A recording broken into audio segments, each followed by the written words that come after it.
Préfecture de l'Aude, la victime qui a refusé de se faire évacuer. 9 blessés également, dont 7 pompiers, une personne disparue. Plus de 11 000 hectares ont été parcourus et de nombreux dégâts et évacuations. Précision de notre envoyé spécial Marine. On voit plusieurs foyers de feu progresser tout au long des collines dans le massif de la Corbière, justement au niveau de la commune de Roquefort-les-Corbières. Ce feu qui s'est déclenché hier aux alentours de 16h15 et qui a progressé à une vitesse impressionnante, le plus gros feu de l'été.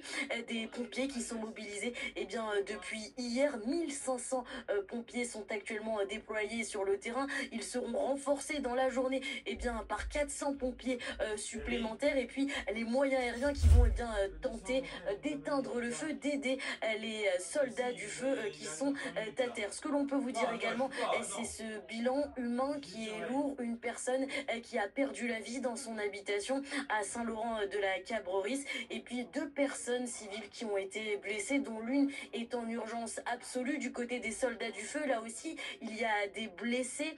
Le vent commence doucement à se lever, mais rien à voir avec hier soir. Pour l'instant, les soldats du feu qui vont être mobilisés tout au long de la journée. Marie Roux, envoyée spéciale BFM TV. C'est donc une course contre les flammes. Le feu est incontrôlable en raison des mauvaises conditions météo et cela ne devrait pas s'arranger dans les prochaines heures, annonce la préfecture. Le feu, qui s'est propagé à une vitesse phénoménale à cause du vent, s'est rapidement dirigé vers plusieurs communes, notamment à Saint-Laurent de la Cabrerie, Lucas Laubert.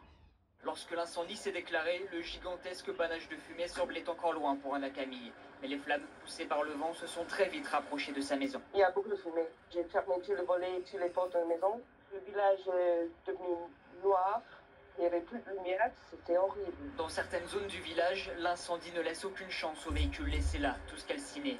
Les flammes progressent inlassablement jusque devant le jardin d'Anna Camille. Elle décide alors de partir. Je veux partir avec la voiture. J'ai pris les chiens et les passeports. Une fuite sans affaires personnelles et sans savoir ce qu'il adviendra de sa maison. D'autres ont préféré rester pour tenter de protéger leur domicile, mais à quoi bon? C'est arrivé tellement vite, qu'est-ce qu'on peut faire avec une lance de jardin? Jean-Loïc n'a rien pu faire contre les flammes, ni les pompiers d'ailleurs. Plusieurs habitations, dont la sienne, sont parties en fumée dans le village. Tout a brûlé, on n'a pas pu le sauver. Et vous voyez les poutres qui tombent. J'ai pas de centimes, j'ai rien. Je n'ai pas le porte-monnaie, j'ai rien. Tout a cramé, on n'a plus rien. Jean-Loïc est né ici, des incendies il en a connu. À chaque fois, on a réussi à se sauver, mais pas cette fois-ci, s'attriste-t-il.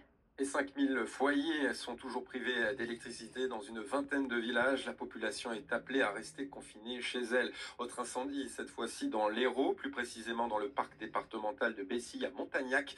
20 hectares ont brûlé et plus de 340 pompiers mobilisés et 2 campings évacués.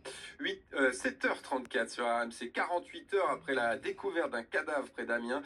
L'enquête